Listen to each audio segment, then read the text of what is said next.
ஜனநாயகன் படத்தோட audio launch ஆகுது Malaysia.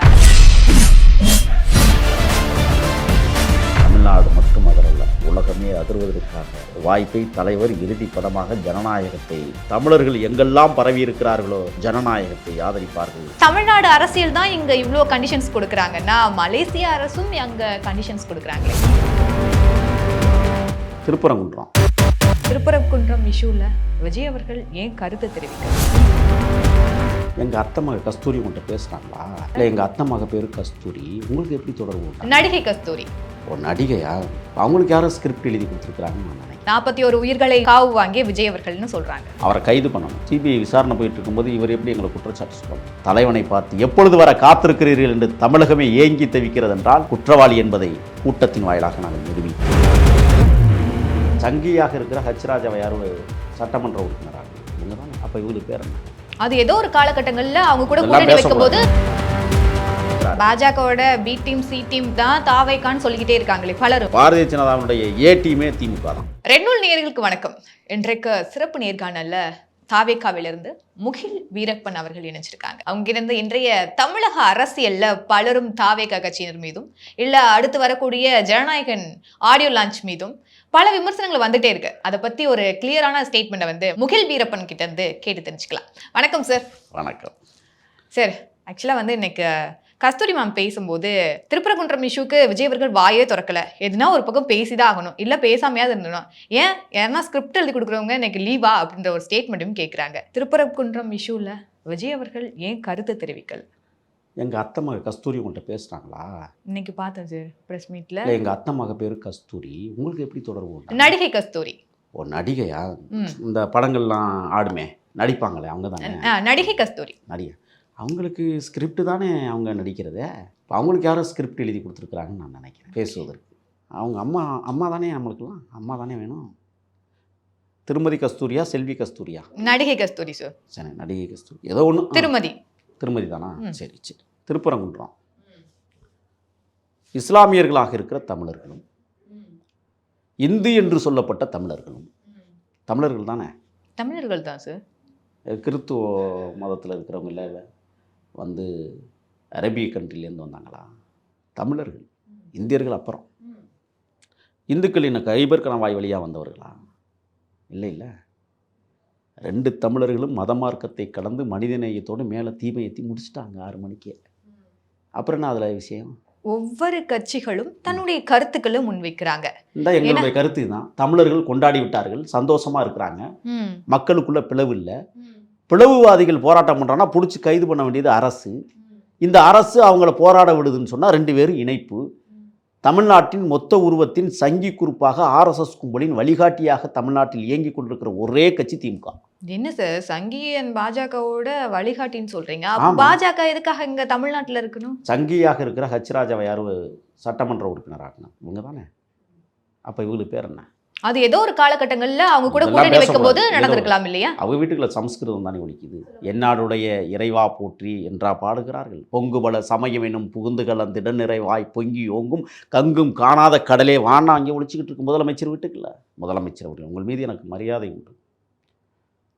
நீங்கள் கிறித்துவ மாநாடு மாநாடு இல்லை, கிறித்துவ கூட்டமாக என்னமோ ஒன்று நடத்தினாங்க திருநெல்வேலின்னு நான் நினைக்கிறேன். நரசிம்மன் என்கிற மாமல்லன் ஆண்ட புண்ணிய தேசத்தில் தமிழர்களின் இயற்கை துறைமுகமாக விளங்கிய மகாபலிபுரத்தில் என் தலைவன் ஆற்றிய உரையை நீங்கள் கேட்டிருப்பீங்க.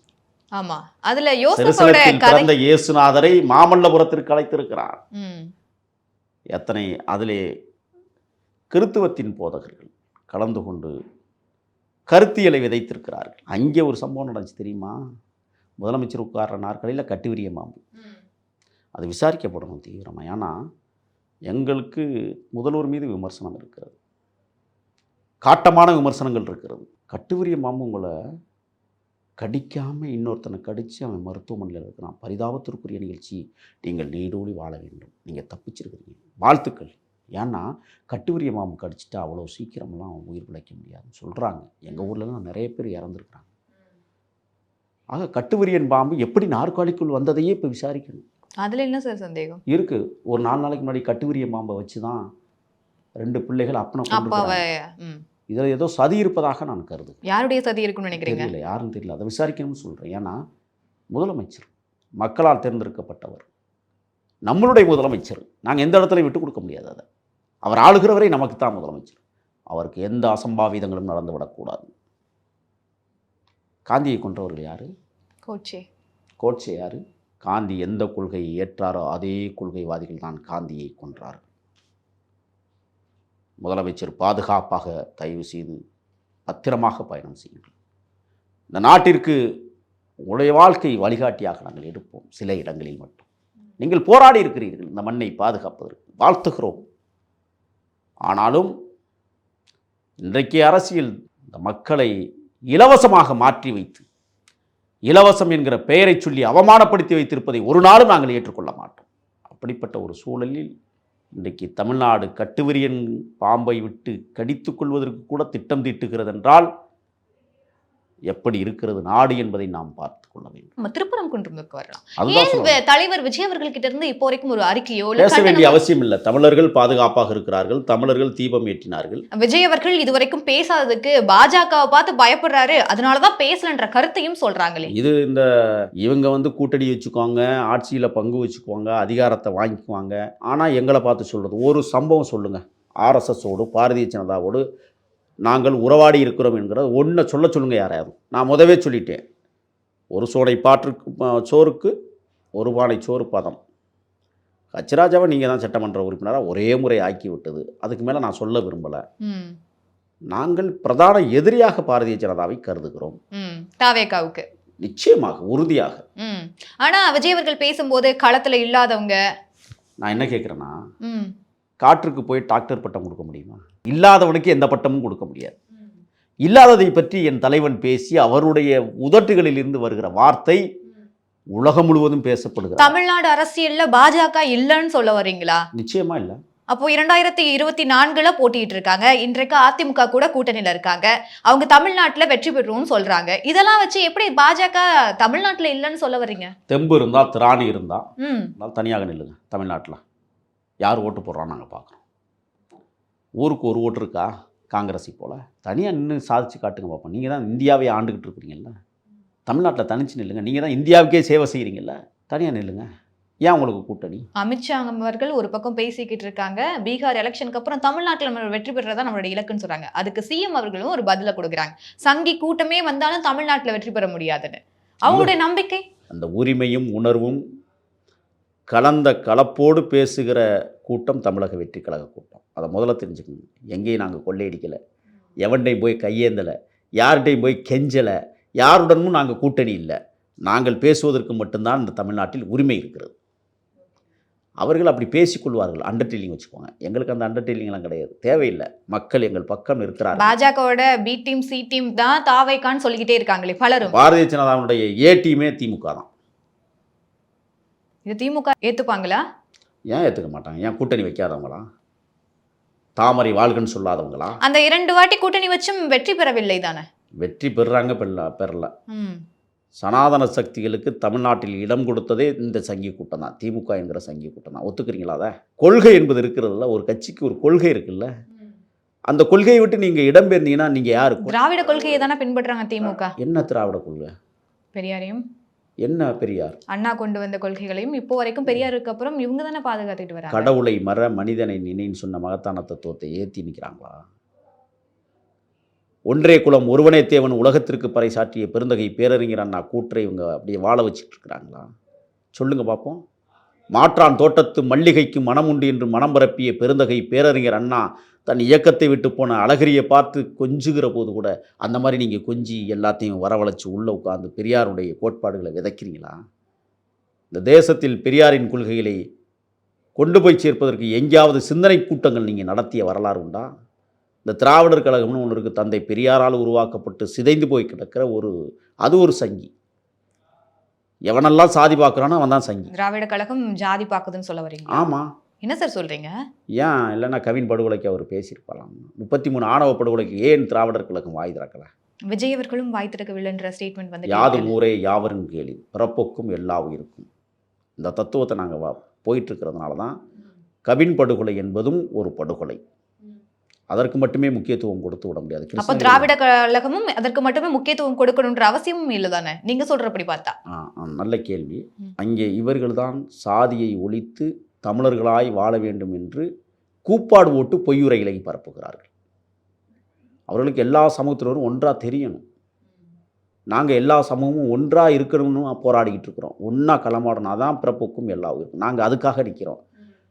நாங்கள் அறிக்கை கொடுக்காமல் இருக்கிறது 33 ஆணவ படுகொலைகள் தமிழ்நாட்டில் இந்த 4.25 ஆண்டுகளில் இந்த திராவிட ஆட்சியில் நடைபெற்றிருக்கிறது. அப்படி பார்த்தா ஆணவ கொலைன்னு பேசுறீங்க. கௌசல்யா சங்கர் கடந்த 1 மாதமா இந்த விஷயங்களை பத்தி பேசிட்டு இருக்காங்க. யாரை பேசிட்டு இருக்காங்க? இப்ப வரைக்கும் எனக்கு சரியான தீர்ப்பு கிடைக்கல.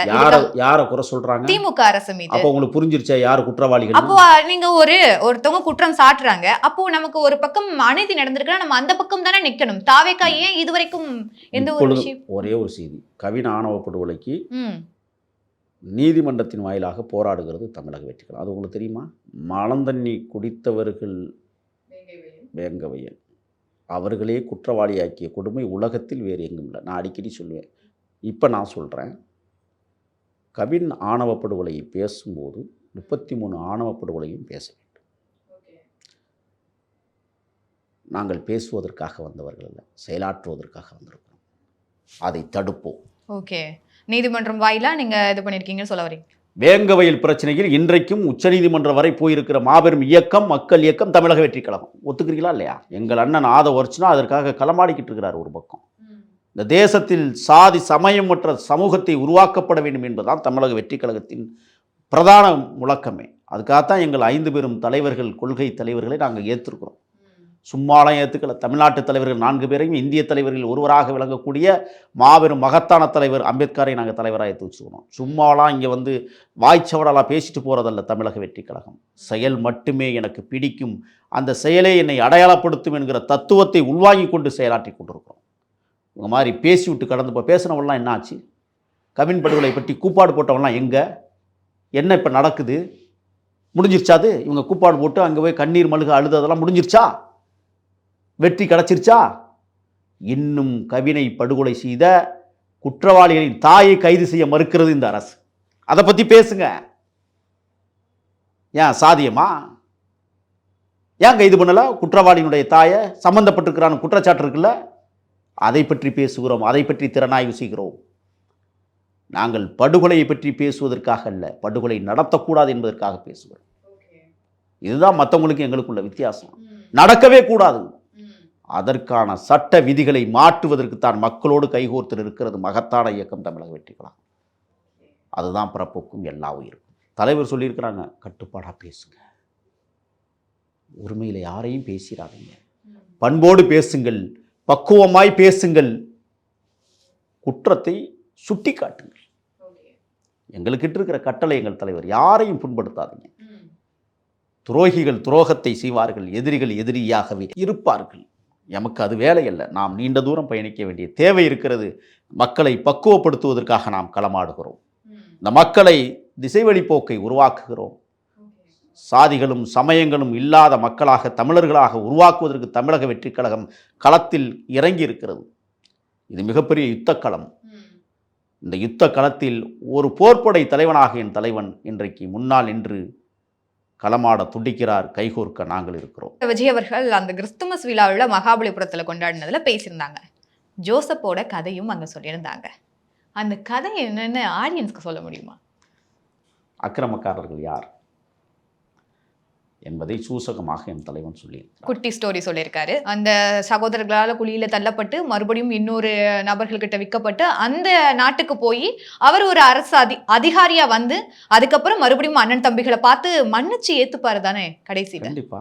அப்போ மன்னிக்கிற இடத்தில் தமிழக வெற்றி கழகமும் இருக்கிறது ஆளுகிற போது. அதுக்கு தான் அந்த வார்த்தை. 2026 காத்திருக்கணும். களமாடுவதற்கு துடிக்கிறோம். கொள்கைவாதிகள் என்று சொல்பவர்களை மிரட்டுவதற்கு மக்கள் தயாராகிவிட்டார்கள். தலைவன் உறுதிப்படுத்தி கொண்டிருக்கிறார். பொறுத்திருங்க, தை பிறந்தால் வழி. திருநெல்வேலியில் அதே மாதிரி ஒரு ஃபாதர் பேசியிருக்காரு. 41 உயிர்களை காவு வாங்கிய விஜய் அவர்கள்னு சொல்றாங்க. அதை எப்படி சார் எடுத்து? அவரை கைது பண்ணணும். சிபிஐ விசாரணை போயிட்டு இருக்கும்போது இவர் எப்படி எங்களை குற்றச்சாட்டு சொல்லலாம்? அப்போ நான் சொல்லவா யார் குற்றவாளின்னு? நான் ஓப்பனாக சொல்லிட்டு போகிறேன். விசாரணை போயிட்டு இருக்குல்ல சார், இதை விசாரணை போகிற போது நாம் எதையும் பேசிவிடக்கூடாது என்று நான் கருதுகிறேன். 41 உயிர்கள் பலியானதற்கு யார் காரணம் என்பதை தமிழர்கள் உணர்ந்த காரணத்தால் தான் என் தலைவன் செல்லுகிற இடமெல்லாம் லட்சக்கணக்கில் கூடுகிறார்கள். என் தலைவன் குற்றவாளி என்றால் தமிழக வெற்றி கழகம் இந்த மண்ணில் அடுத்த கட்ட பயணத்தை தொடர முடியாது. ஆனால் தலைவனை பார்த்து எப்பொழுது வர காத்திருக்கிறீர்கள் என்று தமிழகமே ஏங்கி தவிக்கிறது என்றால் குற்றவாளி என்பதை கூட்டத்தின் வாயிலாக நாங்கள் நிரூபித்து கொண்டிருக்கிறோம். குற்றவாளி யார் என்பதை நீதிமன்றம் சொல்லட்டும். ஓகே, அதுக்குபடியா ஜனநாயகன் படத்தோட ஆடியோ லான்ச் ஆகுது மலேசியாவில். ஆனால் மலேசியா கவர்மெண்ட் ஒரு ரெஸ்ட்ரிக்ஷன்ஸையும் வெளியிடுறாங்க. அங்கே கட்சி கொடியோ கட்சி துண்டோ அரசியல் குறித்து எந்த ஒரு விஷயங்களும் பேசக்கூடாது, ஃபுல் அண்ட் ஃபுல்லாக என்டர்டைன்மெண்ட் மட்டும் பேசினா போதுமானு சொல்கிறாங்க. தமிழ்நாடு அரசியல் தான் இங்கே இவ்வளோ கண்டிஷன்ஸ் கொடுக்குறாங்கன்னா மலேசியா அரசும் அங்கே கண்டிஷன்ஸ் கொடுக்குறாங்களே.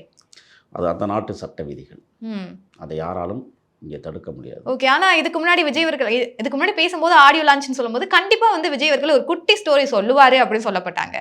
இன்றைக்கு அந்த குட்டி ஸ்டோரி ரத்தும் பண்ணப்படுமா? வாய்ப்பு இல்லை. ஜனநாயகன் பணநாயகத்தை வெல்வதற்கான படம், பணநாயகக்காரர்களை ஓட விடுகிற படம். பாட்டெல்லாம் கேட்டிங்களா? தெரிக்குதில்ல. தமிழ்நாடு மட்டும் அதரல்ல, உலகமே அதிர்வதற்காக ஒரு வாய்ப்பை தலைவர் இறுதி படமாக ஜனநாயகத்தை கொண்டு வருகிறார். அது மலேசியாவில். தமிழர்கள் எங்கெல்லாம் பரவி இருக்கிறார்களோ ஜனநாயகத்தை ஆதரிப்பார்கள், பணநாயகத்தை தோற்கடிப்பார்கள். அதற்கான தொடக்கம்தான் மலேசியா ஜனநாயகன் படம். மக்கள் திரள காத்திருக்கிறார்கள். அங்கும் தமிழர்கள் தான் அதிகம் என்பதை நீங்கள் உணர்வீர்கள். தலைவனை வரவேற்பதற்கு தமிழர்கள் வாழ்கிற மலேசியா காத்திருக்கிறது. பொறுத்துருங்கள். தமிழ்நாட்டில் அரசு பேருதில் தமிழ்நாடுன்னு எழுத மாட்டான். நீங்க இப்போ ஜனநாயகன் பணநாயகம் சொல்லும் போது விஜய் அவர்கள் கடந்த ஈரோடுல பேசும்போது இங்க இருக்க வள்ளுவர் கூட்டத்துக்கு கொடுக்கக்கூடிய இம்பார்ட்டன்ட்டை மக்களுக்கும் கொடுங்கன்னு சொல்லியிருந்தாங்க. இந்த வள்ளுவர் கூட்டம்னு சொல்லும் போது வள்ளுவர் கூட்டத்துல அப்போ வந்து இந்த பராசக்தி மூவிக்கான ப்ரமோஷன்ஸும் நடந்துகிட்டு இருந்துச்சு. மறைமுகமா விஜய் அவர்கள் ஈரோடு பேச்சுல பராசக்தி மூவியை தான் குறிப்பிட்டு பேசினார். தலைவன் போய் உதட்டில் சொல்லி விளம்பரம் கொடுக்க ஆசைப்படலை, விரும்பலை. அதற்கு முன்னாடி நம்ம அறிவாளிகள் மாநாடுனா அறிவு திருவிழாவா? அறிவு திருவிழா 75. ஆகையால் வள்ளுவர் கோட்டமாக இருக்கட்டும். அப்போ நீங்க இப்போ வந்து இந்த விஷயம் சொல்றீங்க. அதுக்கப்புறம் இளைஞரணி மாநாடும் நடந்துச்சு. அதுல உதயநிதி ஸ்டாலின் அவர்கள் பேசும்போது கூட சொல்லியிருந்தாரு, உங்க கட்சின்னு குறிச்சு சொல்லாம அங்க இருக்க கூட்டங்கள் வந்து கட்டுப்பாடற்ற கூட்டம், ஒரு வானவில் கூட்டம் மாதிரி, உடனே கூட்டம் வரும் கலைஞ்சு போயிடுவாங்க அப்படின்னு சொல்றாங்க. இதை எப்படி எடுத்துக்கிறீங்க? அவர்களுக்கெல்லாம் பதில் சொல்ல வேண்டிய தேவையில்லை. நாங்கள் கடந்து போகிறோம். வெற்று மாநாடு நடத்துகிறவர்களுக்கு வெற்றி கழகத்தின் பதில் இல்லை. பனையூர்ல நிர்வாகிகளுக்கு வந்து சரியான பொறுப்பு கொடுக்கல அப்படின்னு சொல்லி ஒரு அம்மா அழுதுகிட்டு இருக்க காட்சிகளையும் பார்க்க முடியுது. வேற ஒருத்தவங்க அவங்க கூட வந்தவங்க உழைப்புக்கு தான் இங்க அங்கீகாரம் கொடுக்கணும் அப்படின்னு சொல்லிட்டு கூச்சலிடுறதையும் பார்க்க முடியுது. தாவேக்காவில் யாருக்கெல்லாம் போஸ்டிங் கொடுக்கப்படும்? எல்லோரும் உழைத்தவர்களுக்கு உரிய மரியாதை உண்டு. இந்த சாமானியனுக்கே தலைவன் அங்கீகாரம் கொடுக்கிறான் என்றால் உழைத்தவர்களுக்கு எவ்வளோ பெரிய மரியாதை கொடுப்பார் என்பதற்கு எடுத்துக்காட்டு நானே. ஆகையால் வந்திருக்கிறவர்கள் எமது பிள்ளைகள், எமது வருங்கால சந்ததியினர்கள் தான். அவர்களை வரவேற்கிறோம். அவருடைய தகுதிகள் என்ன என்பதை பொதுச் செயலாளர் புசியார் அவர்கள் உணர்ந்து உரிய பொறுப்பை வழங்குவார்கள். எல்லோருக்கும் பதவிக்கு வர வேண்டும் என்கிற ஆசை இருக்கும். நம்மளுக்கு ஹிஸ்ட்ரி சோஸ்திவிவே வரலாறு வழிகாட்டியாக இருக்கிறது. உழைக்க தொடங்குங்கள், உரிய பதவி உங்களுக்கு தேடி வரும். நீங்கள் தேடி வர வேண்டாம் என்பதுதான் தலைவருடைய விருப்பம். அப்படி பார்த்தா இப்போ யாரெல்லாம் வேற ஒரு கட்சியிலேருந்து புதுசாக தாவேக்காக்கு வந்தாலும் அவங்களுக்கு ஒரு போஸ்டிங், இப்போ இங்க இருக்கக்கூடிய சமூகத்துக்காக போராடக்கூடிய பலருக்கும் ஒரு போஸ்டிங். ஸோ அப்போ இங்க இயக்கமா இருந்து விஜய் ரசிகர் மன்றத்துல இருந்து இயக்கமா இருந்து அதுக்கப்புறம் கட்சி தொடங்கினதுக்கு அப்புறம் கட்சியில தொண்டர்களா மாறி அப்போ கீழே இருக்க எல்லாருக்கும் எப்பதான் போஸ்டிங் கொடுப்பாங்க? உழைக்க வேண்டும். உழைக்க வேண்டும். ஒவ்வொரு கட்சியிலிருந்து இன்னைக்கு செங்கோட்டையனார் வருகிறார் என்றால் 50 ஆண்டு கால அரசியல் பதுமை. ஆனால் நாஞ்சில் சம்பத்து கட்சிக்கு வருகிறார், உடனடியாக அவருக்கு பதவி வழங்கப்படுகிறது என்றால் இந்த மண்ணிற்காக உழைத்த பெருமகன், தன் நாவால் நாளாந்திர கூட்டத்தையே கலங்கடித்த தலைவர். அவர்களுக்கெல்லாம் ஒரு புதியவர்கள் மட்டுமல்ல, அவர்கள் மூத்தவர்கள், அரசியலை முன்னெடுத்து செல்கிறவர்கள். அவர்கள் இன்றைக்கு எமது இயக்கத்தை தேடி வருகிறார்கள் என்றால் லட்சக்கணக்கான தொண்டர்களுடைய பணியை பார்த்து, அவருடைய உத்வேகத்தை பார்த்து, அவருடைய உரிமை போராட்டத்தை பார்த்து மாற்றுக் கட்சியிலிருந்து மகத்தான தலைவர்கள் வருகிறார்கள் என்றால் உங்களுடைய உழைப்பு தான் அதற்கு காரணம். என் போன்றவர்களெல்லாம் இன்றைக்கு இயக்கத்தில் இணைந்திருக்கிறோம் என்றால் உங்களுடைய அனுசரணைகளும், உங்களுடைய அரவணைப்புகளும், உங்களுடைய போராட்ட வலிமையும், நீங்கள் இந்த இயக்கத்தை வழிநடத்துவதற்கு செய்த இரத்த தியாகங்களும் எங்களுக்கும் பதவி தருகிறார்கள். உங்களுக்கு எப்படி தராமல் இருப்பார்கள்? ஓகே. சார் இப்போ அது மட்டும் இல்லாம தாவேகாவுக்கு இதுக்கு முன்னாடி விமர்சனங்கள் பலவும் இருந்திருக்கு. அது அரசியல் புரிதலே இல்லாத கட்சி, அங்க யாருமே அனுபவம் உள்ள ஆட்கள் யாருமே இல்ல. அதுக்கப்புறம் வழிநடத்துறதுக்கு சரியான தலைவர் இல்ல. அப்படின்ற பல விமர்சனங்கள இங்க பார்க்க முடியுது. நீங்களும் பார்த்துக்கிட்டே இருந்திருப்பீங்க. இப்பொழுது பலரும் கட்சியில இணையிறாங்க. தாவேகா தன்னை இன்னும் நாங்க ரொம்ப ஸ்ட்ராங்கா தான் இருக்கோம் அப்படின்றத நிரூபிக்கிறதுக்காக இத்தனை பேரும் கட்சிக்குள்ள இணைச்சுக்கிறாங்களா? பேஸ் மட்டும் வீக்காக இல்லை, ஸ்ட்ராங்காக இருக்குது. அப்படியா? எதை வச்சு சொல்றீங்க? இயக்கம் தொடங்குவதற்கு முன்னாலேயே வீட்டுக்கு 2 பேரை ஓட்டு போடுவதற்கு தயாராகி இருக்கிற விஜய் மக்கள் இயக்கம் தான் இன்றைக்கு வெற்றிக்களமாக மருவி இருக்கிறது. வீட்டுக்குள்ளே 2 ஓட்டு இருக்குன்னு சொன்னால், இப்போ அரசியல் கட்சி தொடங்கியதற்கு பிறகு அனைத்து ஓட்டும் உங்களுக்குத்தான் என்கிற ஒரு அன்பான செய்திகள் தமிழ்நாடு முழுவதும் கேட்டுக்கொண்டிருப்பது, அடுத்த தலைமுறையை பக்குவப்படுத்துகிற வேலையில் நாங்கள் இறங்கியிருக்கிறோம். 2026 என்பது வெற்றி கழகத்தின் வெற்றி கோட்டையாக, வாகை மலர் சூடிய கொடி கோட்டையில் பறப்பதை கோடிக்கண்கள் பார்த்து அன்பொழுக கைதட்டுகிற நிகழ்வை காண இருக்கிறீர்கள். Okay sir. நிறைய விஷயங்களை பத்தி தாவேகாவுல இணைஞ்சதுக்கு அப்புறம் ரொம்ப ஒரு ஃபயரான ஒரு விஷயங்கள்லாம் எங்ககிட்ட சொல்லியிருக்கீங்க. அதே மாதிரி அடுத்தடுத்து நிறைய இன்டர்வியூல உங்ககிட்ட பேசணும்னு விரும்புகிறோம். நன்றிகள் சார். நன்றி.